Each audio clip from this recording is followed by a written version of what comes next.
ವಿರಾಮದ ನಂತರ ಮತ್ತೊಮ್ಮೆ ಬ್ರಹ್ಮಾಂಡ ಕಾರ್ಯಕ್ರಮಕ್ಕೆ ಸ್ವಾಗತ.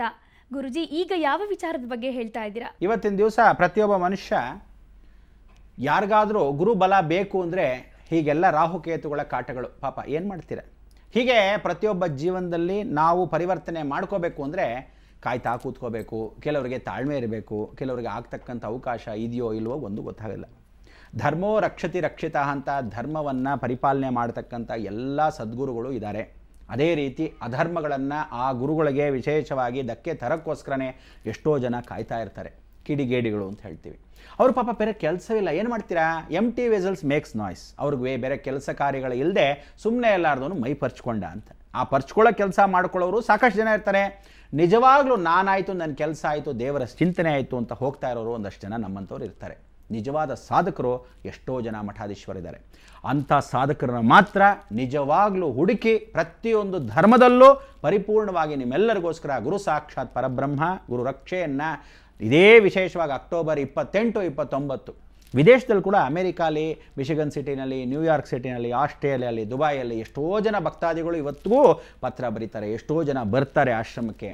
ಅಂದ್ರೂ ರೀತಿ ಏನಕ್ಕೆ ಅಂದರೆ ಅಷ್ಟು ದೂರದಲ್ಲಿರ್ತಕ್ಕಂಥ ಅವರ ನಮ್ಮ ನೆಂಟತ್ವ ಹೇಗೆ ಬಂತು ಅಂದರೆ ಆ ಜಗನ್ಮಾತೆಯಿಂದ ಸಾಧ್ಯ ಮಾತ್ರ. ಯಾಕೆಂದರೆ ಆ ಜಗನ್ಮಾತೆಗೆ ನಾವುಗಳು ಕೊಡ್ತಕ್ಕಂಥ ವಿಚಾರಗಳು ಇವತ್ತು ಕೊಟ್ಟಿರ್ತಕ್ಕಂಥದ್ದು ಏನು ಮಾತಿದೆ ಮುಂದಿನ ಪೀಳಿಗೆಗಳು ಕೂಡ ಅದು ಸೂಕ್ತವಾಗಿರುತ್ತೆ. ಯಾಕೆಂದರೆ ಯಾವ ಕಾಲಕ್ಕೂ ತಿಳ್ಕೊಳ್ಳಿ, ಇದನ್ನು ನಾನು ಹೇಳ್ಕೊಂಬಂದಿದ್ದೆಲ್ಲ ಸನಾತನ ಪರಂಪರೆಯಿಂದ ಬಂದಿರತಕ್ಕಂಥ ಸನಾತನ ಧರ್ಮ ಮೌಲ್ಯಗಳನ್ನು ನಿಮಗೆ ತಿಳಿಸ್ತಾ ಇರತಕ್ಕಂಥದ್ದು.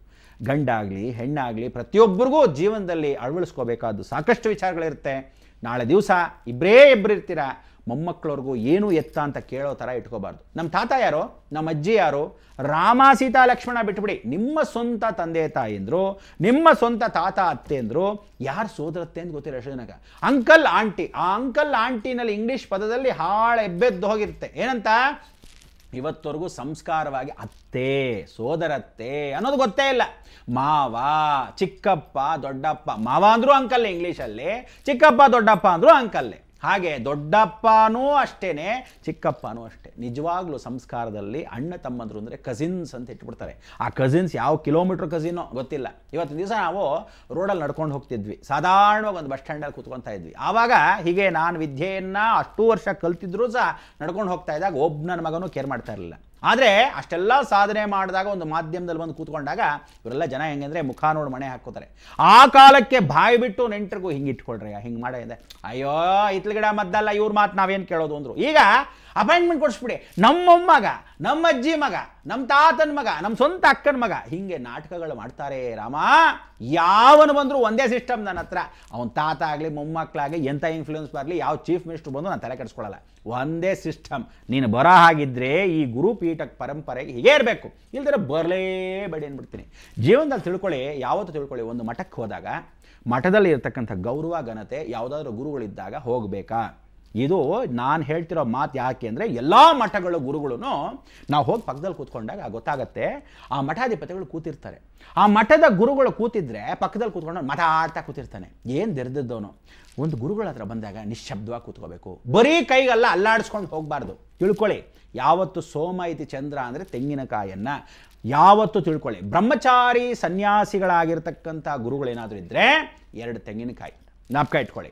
ಹಣ್ಣು ಹಂಪಲ ತೊಗೊಂಡು ಹೋಗಬೇಕಾದ್ರೆ 5 ವಿಧವಾದ ಹಣ್ಣುಗಳನ್ನು ತೊಗೊಂಡು ಹೋಗ್ಬೇಕು. ಇಲ್ಲದೇ ಇದ್ರೆ ಬಾಳೆಹಣ್ಣನ್ನು ವಿಶೇಷವಾಗಿರ್ತಕ್ಕಂಥದ್ದು ಒಂದು ಚಿಪ್ಪು ಬಾಳೆಹಣ್ಣು, ಏನೋ ಸಣ್ಣ ಪುಟ್ಟ ಬಿಕ್ನಾಸಿದಾರ 3 ಬಾಳೆಹಣ್ಣು ಕೊಳ್ತೋಗಿರೋದು ಯಾವುದೋ ಅಂಗಡಿಯಲ್ಲಿ ಸಿಗುತ್ತೆ, ತೊಗೊಂಡು ಹೋಗ್ಬೋದು, ಬಂದ್ಕೊಂಡು ಸುಮ್ಮನೆ ಇರ್ಬೋದು ಹೊರತು ಆಗ ತೊಗೊಂಡೇ ಹೋಗ್ಬೇಡಿ.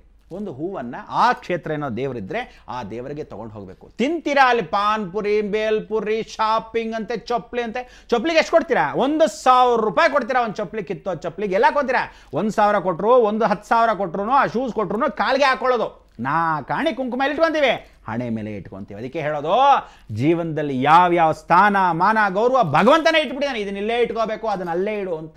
ಅದಕ್ಕೆ ಮನುಷ್ಯನು ಕೂಡ ಒಂದೊಂದ್ಸರಿ ಏನು ಮಾಡ್ತೀವಿ, ಭಾಳ ಬೇಜಾರಾಗ್ಬಿಟ್ಟಾಗ ಚೊಪ್ಲಿಯಲ್ಲಿ ಇಡ್ತೀವಿ, ಅಲ್ಲಿ ಇಟ್ಬಿಟ್ಟಿರ್ತೀವಿ. ಅದಕ್ಕೆ ಜೀವನದಲ್ಲಿ ಯಾವತ್ತೂ ತಿಳ್ಕೊಳ್ಳಿ, ಯಾರನ್ನ ಹತ್ರ ಇಟ್ಕೋಬೇಕು, ಯಾರನ್ನ ದೂರ ಇಡಬೇಕು ಅಂತ ಅರಿವು ಮಾಡ್ಕೋಬೇಕಾದ್ದು ಪ್ರತಿಯೊಬ್ಬ ಮನುಷ್ಯನ ಕರ್ತವ್ಯ. ಮಠಗಳಿಗೆ ಹೋಗಬೇಕಾದ್ರೆ ಬರೀ ಕೈ ಬೀಸ್ಕೊಂಡು ಹೋಗಬೇಡಿ. ಯಾವುದೇ ಗುರುಗಳನ್ನ ಹೋಗಬೇಕಾದ್ರೆ ಒಂದು 10 ರೂಪಾಯಿ ಆದರೂ ಕಾಣಿಕೆ ಹಾಕಿ ನಮಸ್ಕಾರ ಮಾಡಿ.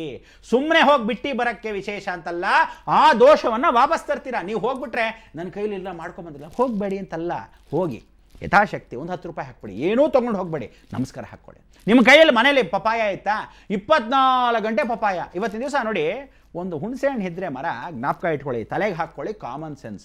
ಒಂದು ಹುಣಸೆ ಹಣ್ಣು ಮರ ಇದ್ದರೆ ಎಲ್ಲರೂ ಕಲ್ಲು ಹೊಡಿತಾರೆ, ಮಾವಿನ ಹಣ್ಣು ಮರ ಇದ್ದರೆ ಎಲ್ಲರೂ ಕಲ್ಲು ಹೊಡಿತಾರೆ. ಪಪ್ಪಾಯ ಮರಕ್ಕೆ ಯಾವನಾದ ಕಲ್ಲು ಹೊಡಿದೇನಾ? ಅದೊಂದು 1000 ಬಿಟ್ಟಿರಲಿ, 100 ಬಿಟ್ಟಿರಲಿ, ಯಾವನು ಹೊಡೆಯಲ್ಲ. ಯಾಕೆ? ಗರ್ಭಕೋಶಕ್ಕೆ ವಿನಾಶವನ್ನು ಮಾಡ್ತಕ್ಕಂಥದ್ದು ಪಪ್ಪಾಯ, ಶುಗರ್ನ ಹಾಳು ಮಾಡ್ತಕ್ಕಂಥದ್ದು ಪಪ್ಪಾಯ, ದೇಹ ದಂಡಿಸ್ತಾ ಇರತಕ್ಕಂಥ ವ್ಯಕ್ತಿಗೆ ಶಕ್ತಿ ಕೊಡೋದು ಪಪ್ಪಾಯ. ಅಷ್ಟೇ ಹೊರತು ಮಠಕ್ಕೆ ಎತ್ಕೊಂಡೋಗಿ ಕೊಡಿ ಅಂತಲ್ಲ. ಮಠಕ್ಕೆ ಹೊತ್ಕೊಂಡೋಗಿ ಕೊಟ್ಟರೆ ಮೂಳೆಗಳನ್ನು ಗುರುಗಳಿಗೆ ಸಾನ್ನಿಧ್ಯ ಇರೋದಿಲ್ಲ. ಅರ್ಥ ಆಯ್ತಾ? ವಿಜಯ ವೀರ್ಯ ಪ್ರಾಪ್ತಿರಸ್ತು, ಆರೋಗ್ಯ ಐಶ್ವರ್ಯ ಅಭಿವೃದ್ಧಿರಸ್ತು ಅಂತಾರೆ. ಆರೋಗ್ಯಗಳು ಕೆಟ್ಟು ಹೋಗುತ್ತೆ. ಪಪಾಯಗಳನ್ನ ಎಲ್ಲರಿಗೂ ಎತ್ಕೊಂಡು ಕೊಟ್ಬಿಟ್ಟು ಚೀಪ್ ಅಂಡ್ ಬೆಸ್ಟು ಕೊಟ್ಬಿಡಿ ಪಪಾಯ ಅಂತ ಯಾವತ್ತು ತಿಳ್ಕೊಳ್ಳಿ. ಒಂದು ಮಠಕ್ಕೆ ಎಲ್ಲಿ ದಾಸೋಹ ನಡೆಯುತ್ತೋ ಆ ಮಠಕ್ಕೆ ಬೂದು ಕುಂಬಳಕಾಯಿ ತೊಗೊಂಡು ಹೋಗಲೇಬೇಕು ಪ್ರತಿಯೊಬ್ಬ ಮನುಷ್ಯ. ಆ ಬೂದು ಕುಂಬಳಕಾಯಿ ತೊಗೊಂಡು ಹೋಗಿ ಕೊಡಬೇಕು, ಸಿಹಿ ಕುಂಬಳಕಾಯಿ ಜೊತೆಗೆ ಎತ್ಕೊಂಡು ಹೋಗಿ ಕೊಡಬೇಕು. ಯಾಕೆಂದರೆ ಆ ಅಡುಗೆಗಳನ್ನು ಮಾಡಿದಾಗ ಬೂದು ಕುಂಬಳಕಾಯಿ, ಸಿಹಿ ಕುಂಬಳಕಾಯಿ, ಯಾಕೆಂದರೆ ವಾಯುರನಿಲಂ ಅಮೃತಂ ಅಭೇದಂ ಭಸ್ಮಾಂತಕಂ ಇದಂ ಶರೀರಂ.